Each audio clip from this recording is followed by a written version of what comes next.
Hola chicos, ¿qué más? ¿Cómo están? Buenos días. Espero que se encuentren muy bien. Antes que nada, quería agradecerles por su disposición, por su tiempo. Sé que la virtualidad no es fácil, sin embargo, gracias por su entera disposición para el aprendizaje y pues explorar que podemos tener estos otros métodos de aprendizaje para no cortar la información y que no perder el desarrollo de, de las ideas y los aprendizajes que se puedan obtener a lo largo de este curso. Ahora bien, si a mi yo del pasado le rindió, podemos decir que llegamos a las primeras conceptualizaciones de la presión estática de fluidos, ¿cierto? O por lo menos llegamos ahí, hicimos algunos ejercicios, algunas determinaciones. Sin embargo, vamos a repasar de nuevo estas conceptualizaciones porque son importantes para el desarrollo de esta clase, ya que vamos a hablar todo lo que son presiones manométricas, ¿sí? Entonces, vamos a recordar que la presión estática de fluidos, o sobre todo pues la presión, es aquello que se define como la fuerza normal que ejercen lo que son los fluidos, ¿sí? Recordemos, la presión solamente se ejerce en fluidos, ¿sí? En líquidos y en gases. Nunca va a ejercerse sobre sólidos. ¿Por qué? Porque se ejerce una fuerza normal en los sólidos, ¿sí? Como vimos o como vieron en su curso de Física 1. El mayor exponente de estos temas sobre presión, pues es aquí la imagen que tenemos, que es de Blaise Pascal, ¿cierto? Entonces, pues Pascal fue una de las primeras personas que habló sobre todos estos temas de presiones y sobre todo presiones en fluidos, ¿sí? Si a mí yo del pasado también tuvo una, le rindió, por decirlo así. Entonces, podemos hablar que la presión estática o que vimos que los conceptos que aprendimos fue de presión absoluta, presión manométrica, presión de vacío y de presión en un punto, ¿sí? Que repasamos cada una de estas, ¿sí? La presión absoluta es la sumatoria de la presión que se está ejerciendo en todo el sistema, que es igual a la presión atmosférica más todas las otras presiones que se pueden estar ejerciendo en el sistema. Entonces esa es la presión absoluta, la sumatoria de todo, ¿sí? Absoluto hace referencia a un total, ¿sí? La presión manométrica que hace referencia a la diferencia entre la presión atmosférica y la presión absoluta, o eh, esta debe ser positiva, entonces sería entre la presión absoluta y la presión atmosférica, ¿sí? La presión de vacío, si es al revés, es de la presión atmosférica menos la presión absoluta. Y que cuando hablamos de una presión en un punto, pues estamos hablando que que todas las fuerzas que se hacen sobre alguno en un fluido, ¿cierto? Van a ser totalmente igual. Pero se va a hablar en un punto, es en la presión en un punto de referencia, ¿sí? Estamos reconceptualizando todos estos temas porque sí es importante para esto que vamos a ver en la clase del día de hoy.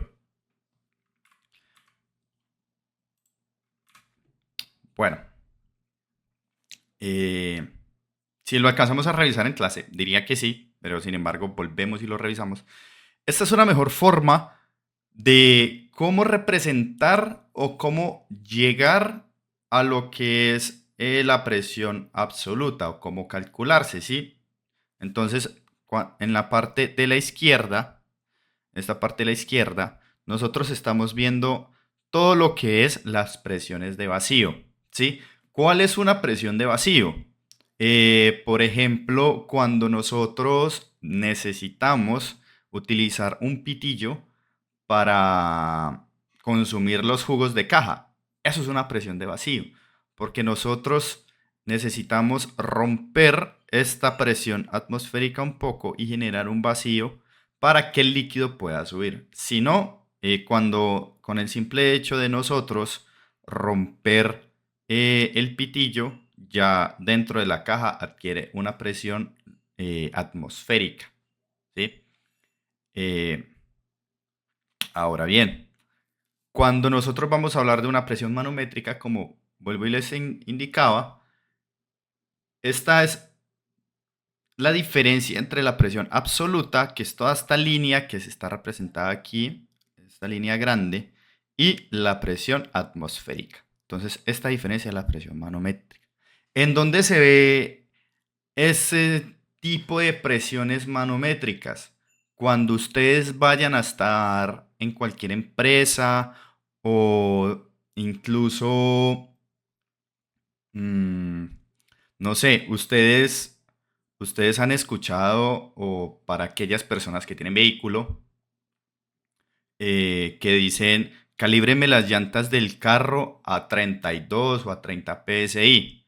¿Eso qué quiere decir? Que los 32 PSI están a 32 unidades de presión por encima de la presión atmosférica.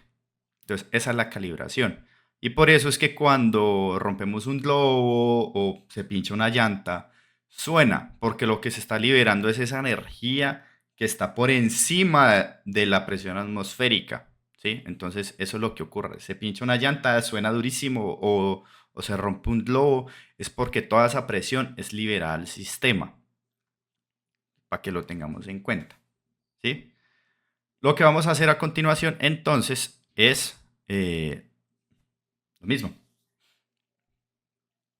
Vamos a pausar un rato el video y vamos a hacer el siguiente ejercicio.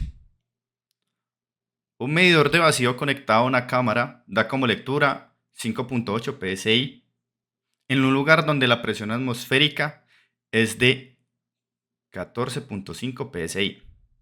Determine la presión absoluta de la cámara. Ahora bien, después de que hayas retomado este video y comparemos los resultados que obtuviste. Sí, recuerden, la presión absoluta en el vacío, como aparece en esta diapositiva de aquí, en esta diapositiva de acá, nos dice que pues la presión de vacío es igual a la presión atmosférica menos la presión absoluta.